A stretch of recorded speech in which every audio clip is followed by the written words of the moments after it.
Hello, I'm Father Joe Roesch of the Marian Fathers of the Immaculate Conception. Thank you for joining us as we continue with our year-long journey reading the diary of St. Maria Faustina Kowalska from beginning to end.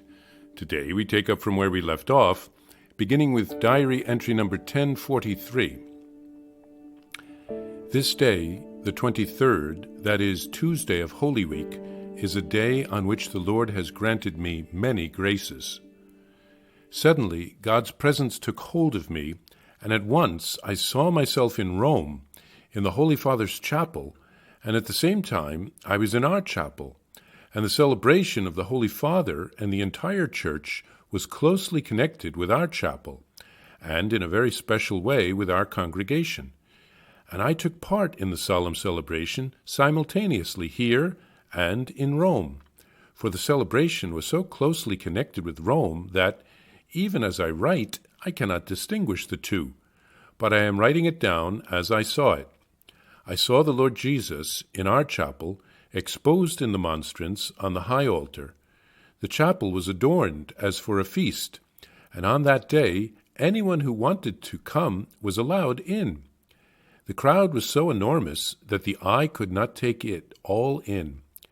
Everyone was participating in the celebrations with great joy, and many of them obtained what they desired. The same celebration was held in Rome, in a beautiful church, and the Holy Father, with all the clergy, was celebrating this feast, and then suddenly I saw St. Peter, who stood between the altar and the Holy Father. I could not hear what St. Peter said, but I saw that the Holy Father understood his words. Then some clergymen, whom I did not know, began to examine me and to humiliate me, or rather, what I had written. But I saw how Jesus himself was defending me and giving them to understand what they did not know. Then suddenly I saw how the two rays, as painted in the image, issued from the host and spread over the whole world. This lasted only a moment, but it seemed as though it had lasted all day. And our chapel was overcrowded all day long, and the whole day abounded in joy. Then suddenly I saw on our altar the living Lord Jesus, just as he is depicted in the image. Yet I felt that the sisters and all the people did not see the Lord Jesus as I saw him. Jesus looked with great kindness and joy at the Holy Father, at certain priests, at the entire clergy, at the people, and at our congregation.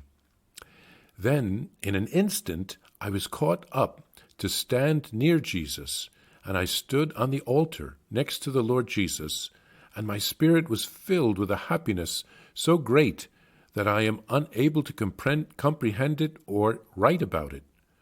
A profound peace, as well as repose, filled my soul. Jesus bent toward me and said with great kindness, "What is it that you desire, my daughter?" And I answered, "I desire worship and glory be given to your mercy. I already am receiving worship by the institution and celebration of this feast. What else do you desire?" I then looked at the immense crowd worshiping the divine mercy, and I said to the Lord, "Jesus, bless all those who are gathered to give glory to you and to venerate your infinite mercy." Jesus made a sign of the cross with his hand, and this blessing was reflected in the souls like a flash of light. My spirit was engulfed in his love. I felt as if I had dissolved and disappeared completely in God. When I came to myself, a profound peace was flooding my soul, and an extraordinary understanding of many things was communicated to my intellect, an understanding that had not been granted me previously. I am immensely happy, although I am the least of all, and I would not change anything of what God has given me. I would not want to change places, even with a seraph, as regards the interior knowledge of God which he himself has given me. The intimate knowledge I have of the Lord is such as no creature can comprehend, particularly the depths of his mercy that envelops me. I am happy with everything you give me. March 24th, 1937, Wednesday of Holy Week. My heart is languishing for God. I desire to become united with him. A faint fear pierces my soul, and at the same time a kind of flame of love sets my heart on fire. Love and suffering are united in my heart.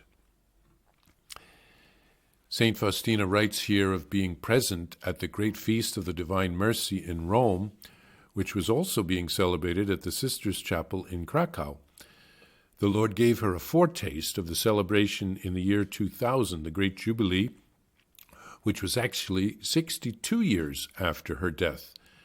No doubt Faustina was there in spirit from heaven. There was also a great celebration in Krakow that year, joined to the celebration in Rome by TV hookup for those who couldn't get to Rome. So that's why she was saying that the two celebrations seemed to be so joined together she couldn't distinguish them.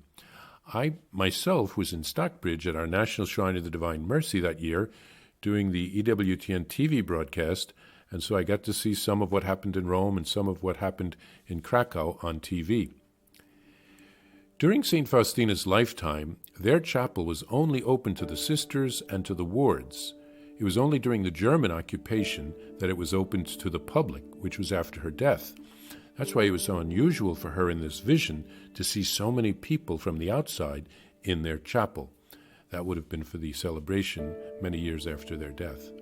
And actually it took place in a larger chapel as well, but there would have been many people visiting their chapel. Many people visit their chapel every day now, where the tomb of St. Faustina is, to join the sisters in praying the Chaplet of Mercy. The Lord was very happy as well, since he wants all to know about his mercy. So he poured out an ocean of graces that day. Faustina asked that everyone who was celebrating would be blessed, and she saw him bless them and actually saw the effects of that blessing. Faustina also writes of clergy who were examining her and humiliating her, and this refers to her writings, the diary. And so Jesus defended her and helped them to understand what was not clear. This probably refers to the investigations of the writings of St. Faustina and the mistaken interpretation of them. There was a ban on the forms of the devotion as revealed to St. Faustina for 20 years. Father Sapachko also suffered a great deal because of this. He was humiliated as well. Jesus had predicted it, and in the end, all was cleared up and the ban was lifted. Nothing will ultimately get in the way of God's plan.